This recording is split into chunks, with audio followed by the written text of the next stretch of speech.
E eu queria fazer uma observação sobre o título, né? Porque eu tenho um título diferente no texto, não é? E revendo o texto, revendo outras literaturas, não é? Creio que esse título que eu atribuí à aula, ele vai ficar melhor explicitado conforme o que eu vou expondo aqui, né? Pois eu dei esse novo título porque ele pode contribuir para revelar e desvelar aspectos sobre o real papel das mulheres, a natureza e a essência da história das mulheres. E com um recorte aqui, creio que importante, principalmente das trabalhadoras, em suas dimensões fundamentais para o nosso debate. Então o título aí é só uma correçãozinha, uma precisão sobre aquilo que a gente vai abordar com vocês hoje, tá? Nós vamos pegando toda a literatura existente, que não é muita, não é muita, vocês nessa disciplina, na história das mulheres, estão percebendo, estão lendo sobre isso, não é? Há uma certa submissão das mulheres e subsunção das mulheres na nossa história, não é? Então essa disciplina, ela assume um papel extremamente importante para abordar aquilo que diz respeito historicamente na maioria da população, né? Havendo variações de contexto de um momento ou de outro, a maioria da população é constituída de mulheres, né? E tem vários motivos que nos explica e permite entender por que há um índice maior de mulheres, que eu não vou entrar, vocês já devem ter discutido isso, lido, né? Então eu, vamos dizer assim, só aponto para isso. Então, nesse sentido, a participação feminina em diversos níveis, nos econômicos, sociais, familiares, políticos, etc., não é? Na vida cotidiana, em cada momento da nossa historicidade, e aí principalmente das trabalhadoras e das mulheres populares, é uma constante, Elas estão presentes desde o início do processo de humanização, da superação daquilo que a literatura mais clássica chama de barbárie, não é? Da passagem da situação de Homo sapiens sapiens para a vida em sociedade. Então, a participação da mulher, e claro aí dos homens, não é? Ela é uma constante, e principalmente nas lutas revolucionárias. E elas assumem um destaque, no caso da França, principalmente, ela é uma constante. É incrível que no processo da Revolução Burguesa na França, conhecida como Revolução Francesa, um símbolo da República Francesa é uma mulher.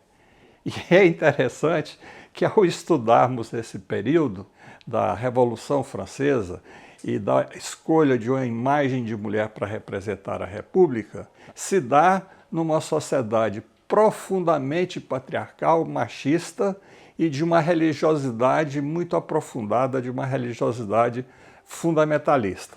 Até recentemente, as questões relacionadas às mulheres, e diria para vocês, outros segmentos, porque quando agora, recentemente, com essa discussão de transversalidade, com novos temas que vão se colocando na ordem dos dias, não só as mulheres, diria assim que a temática referente às mulheres é pioneira, mas há outras temáticas que são referentes a outros segmentos que ainda não têm pesquisas suficientes para a gente aprofundar e fazer um debate, não é? Então as reivindicações das mulheres das lutas específicas não foram motivos de estudos, de divulgação e publicização, até recentemente. Recentemente aí, como vocês são alunos de história, eu estou pensando na historicidade. Mas, felizmente, essa realidade está sendo alterada, principalmente pelo esforço destacado de estudiosas e feministas, não é? Que têm dado uma grande contribuição nas últimas décadas para trazer à tona essa questão referente à história da maioria das mulheres que, do ponto de vista do processo civilizatório, foram fundamentais e decisivas para a existência e sobrevivência da espécie. Então, as pesquisas já realizadas mesmo que ainda insuficientes, reafirmam e demonstram a significativa e destacada participação das mulheres no cotidiano, no dia a dia e nos principais acontecimentos de nossa história, de nosso processo civilizatório. Nesse sentido aqui, eu recorro a Michel Perrault, no seu livro que foi indicado para vocês, As Mulheres ou Silêncios da História, e aqui um parênteses, né? A Perrault tem dado uma grande contribuição para desvendar essa história das mulheres. Mas aí eu chamo a atenção de vocês. Não fique só na Michel Perrault, porque ela trata fundamentalmente da França. Então há o mundo para além da França, e que é uma questão muito comum entre a intelectualidade e principalmente entre aqueles pesquisadores, escritores, um certo chauvinismo, um certo olhar para o umbigo. E você vai perceber isso aí na França, você vai perceber isso nos Estados Unidos, na Inglaterra isso é muito destacado, porém é preciso avançarmos além dessas literaturas, que são muito importantes, são fundamentais, porém apresenta esses limites, além de outros. Não é? O que afirma Michel Perrault? Da história à mulher, e aí eu coloquei assim, e outros temas, não é? É diversas vezes excluída. Ela o é inicialmente na narrativa, que, passadas as efusões românticas, constitui-se como encenação dos acontecimentos políticos. O positivismo opera um verdadeiro refluxo no tema feminino, e, claro, em outros temas, e, mais amplamente, no nosso cotidiano. Não é? E aí chamaria a atenção de vocês, eu sublinhei aqui para que a gente possa debater um pouco, não é? Ela afirma que a profissão de historiador é um trabalho de homens que escrevem no masculino. Eu vou voltar para comentar isso aqui, tá? Os campos que eles abordam são os da ação e do poder masculinos, até mesmo quando eles se aventuram por novos territórios. Econômica. A história ignora a mulher, eu coloquei aí entre colchetes, improdutiva. Então aqui eu queria fazer duas observações. A profissão do historiador, que é um trabalho de homens. Porém, mais recentemente, há um grande volume de pesquisadoras estudiosas, mulheres, onde, entre elas, um significativo número incorpora a temática de gênero, a temática das mulheres, a temática referente à história das mulheres. Porém, tem outras que, por sexo, nós poderíamos dizer que são fêmeas, são femininas, mas pensam com a cabeça masculina, com a cabeça determinada pelos usos, costumes, pelas determinações históricas do patriarcalismo. Então é preciso a gente estar muito atento. Não basta a gente trabalhar essa palavra mulher de forma genérica. Ela tem que ser situada no espaço e no tempo, suas condições econômicos, sociais e como é que ela se envolve nas atividades cotidianas e, nesse sentido, do ponto de vista do processo revolucionário para avançar o nosso processo civilizatório. Não é? E aqui também a Michel Perrault vai dizer que a história ignora a mulher improdutiva. Não, a história não só a mulher improdutiva. Não é? Tem aí o clássico é a figura da Cleópatra, não é? Mas que está muito mais ligado à história de Roma, do Império Romano, do que propriamente das mulheres e da história do Egito. Ela entra como elemento extremamente secundário, como algo exótico. Não é? Mas a mulher aqui dita improdutiva é aquela que, desculpa a expressão, segura o rojão da sobrevivência e reprodução da espécie. Não é? É só nós olharmos do ponto de vista histórico e olharmos o nosso cotidiano, na sua família, na minha, na nossa, em qualquer lugar, nós vamos comprovar que a mulher trabalhadora é um elemento fundamental para a sobrevivência, para a reprodução, claro que aí é um processo de reprodução que necessita do homem, mas para a sobrevivência das crias, da espécie, a mulher tem um papel decisivo. Inclusive, segundo as estatísticas oficiais, ela representa em torno de 42%, ou seja, mais de 40% dos responsáveis pela família, né? Então, veja, nesse sentido, essa mulher, a mulher trabalhadora, né, não há momento histórico nenhum que eu tenha lido, que eu conheço, que nós podemos falar de uma mulher improdutiva, né? Podemos falar de uma mulher improdutiva em altas camadas da elite, se formos fazer alguma referência, né? Porém, se nós não situarmos no espaço e no tempo, nas condições existenciais das mulheres e essa divisão delas em classes, em grupos sociais, nós podemos cometer alguns enganos, né? E aí, prosseguindo a Perrault, ela diz que a trabalhadora ociosa, doente, manifestante, a mulher é observada e descrita pelo homem. Militante, ela tem dificuldade em se fazer ouvir por seus camaradas masculinos, que consideram como normal ser seus portas-vozes. Isso é uma realidade do antepassado, antes, e é uma realidade hoje ainda, né? Mesmo que tenha se conquistado certas aberturas e certos espaços, né? A carência de fontes diretas ligada a essa perpétua e indiscreta mediação forma um quadro terrível. Se nós formos pegar a história das mulheres, por mais que já tenha se pesquisado, por mais que seja pioneira essas pesquisas, os estudos e a literatura produzida que circulam, não é? Ela ainda é muito localizada e insuficiente, não é? Elas se dão, num primeiro momento, nos países mais desenvolvidos. No Brasil também já há um grupo de pesquisadoras, de estudiosas que começam a pesquisar, não é? E produzir obras tratando da mulher no Brasil, não é? Então há também várias obras que, para quem tiver interesse, seria interessante ir atrás, pesquisar, estudar, né, para entender melhor qual que é esse processo civilizatório, não é? Então, as mulheres emparedadas, como encontrá-los? Se elas estão subsumidas, né, na história, estão oprimidas, exploradas e caladas, né, onde estão vocês? E isso eu posso fazer um desafio, que eu acredito que não é um excesso, se for, eu solicito desculpa a vocês, né? Onde estão vocês? O que vocês estão fazendo? Não é?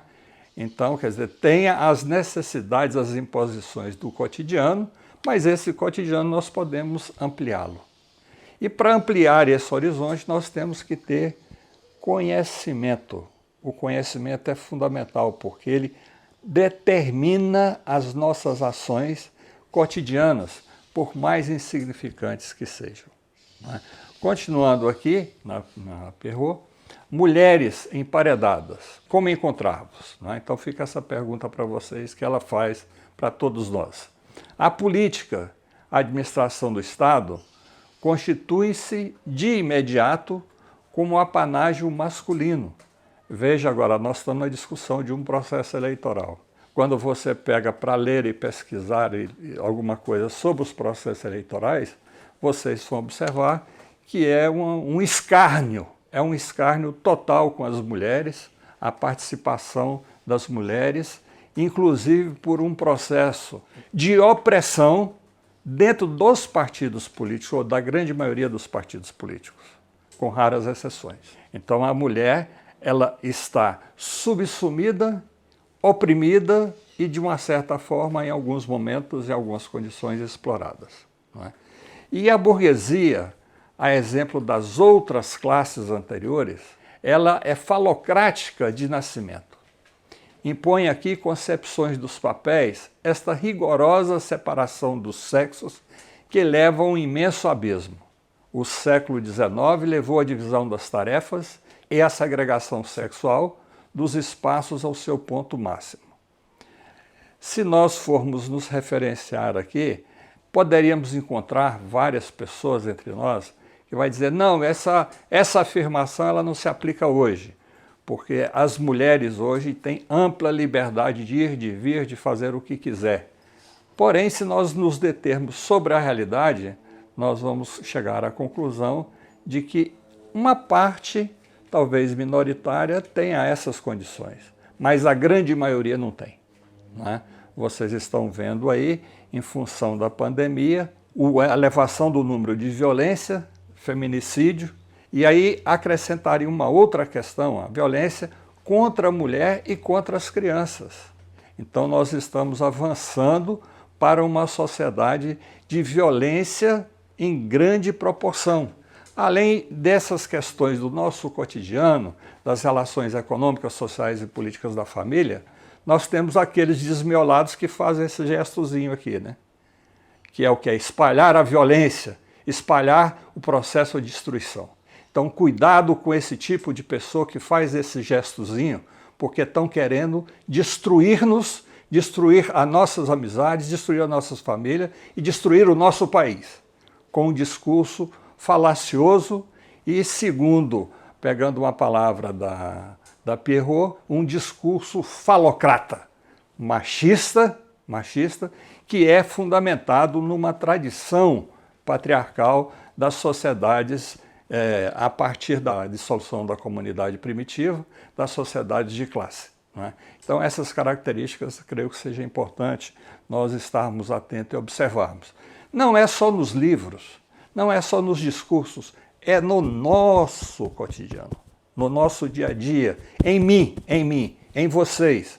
Como é que esse conhecimento sistematizado, que vocês estão tendo acesso, permite a vocês entender melhor a realidade em que vive e se situar no espaço e no tempo que lhes diz respeito, não é? Então, creio que é importante o conhecimento não ficar lá, distante, e não só acumulado no nosso cérebro. É necessário que ele nos sirva de instrumento fundamental para vermos a realidade.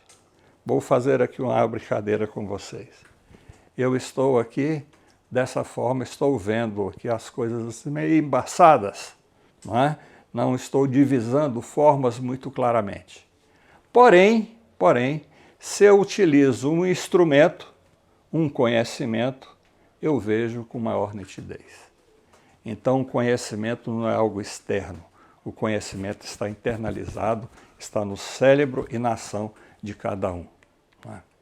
No entanto, são as mulheres em ação que interessa encontrar, inovando em suas práticas, mulheres animadas e não mais autômatos, mas criando elas mesmas o movimento da história. E claro, quando se fala das mulheres criando o movimento da história, até recentemente elas tinham participado, mas numa situação secundária com relação à participação dos homens. Porém, ultimamente elas estão se integrando, participando, inclusive dirigindo processos de reivindicação de lutas sociais. Então, essa mudança das últimas décadas é importantíssima, não é? Então, as mulheres que não tinham visibilidade, a partir desse processo civilizatório e das pesquisas, dos estudos, das publicações, das informações que nós temos acesso, ela passa a se integrar ao movimento da história. Diversas limitações humanas e temporais nos condiciona a fazer opções, que aí alguns chamam de cortes temporais e temáticos. Você já deve ter ouvido várias vezes essa palavrinha, cortes temporais ou cortes temáticos. Mas aqui nós abordaremos apenas uma pequena parte da história da inserção na luta das mulheres. E eu gostaria de destacar aqui das mulheres revolucionárias, em um determinado período de espaço e tempo.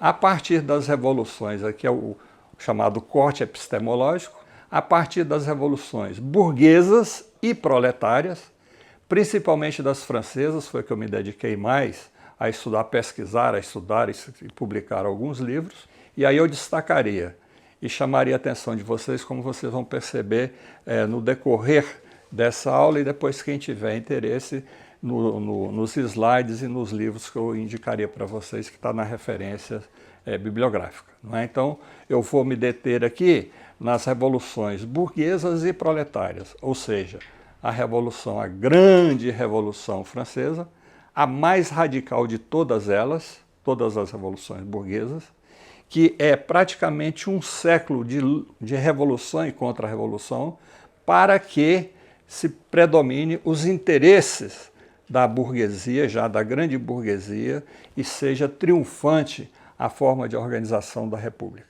Né? Para chegar a isso, essa revolução que tem como ponto de partida 1789, ela passa pelas revoluções de 1848 e da Comuna de Paris de 1871. A história comumente divulgada subsume, escamoteia, esconde a importância da Comuna de Paris de 1871. E isso tem consequências e tem como resultado o desconhecimento da história e faz com que o proletariado, que os trabalhadores, não conhecendo a sua história, tornam-se mais submissos. Porque aquele que ignora, que não conhece, não tem força e não tem condições de agir sobre a realidade. Então nós constatamos que estas revoluções marcam definitivamente a participação das mulheres em atividades até então consideradas masculinas e reafirmam a força revolucionária das mulheres, que passa a contribuir com grande parte da força que põe em movimento o processo civilizatório, indo das revoluções burguesas às revoluções proletárias, indicando que elas jamais deixarão a cena da luta por uma nova sociedade de progresso social e liberdade. E aqui também faria uma referência para vocês, que não foi o tema que eu pesquisei e estudei muito, mas tem inclusive filmes e literatura razoável sobre isso, que são sobre a luta pelo direito ao voto, não é? Que é desenvolvida a partir principalmente do século XIX pelas denominadas sufragistas, que tem como ponto, vamos dizer assim, de situando no espaço e no tempo, Inglaterra, Estados Unidos e posteriormente amplia-se para outros países.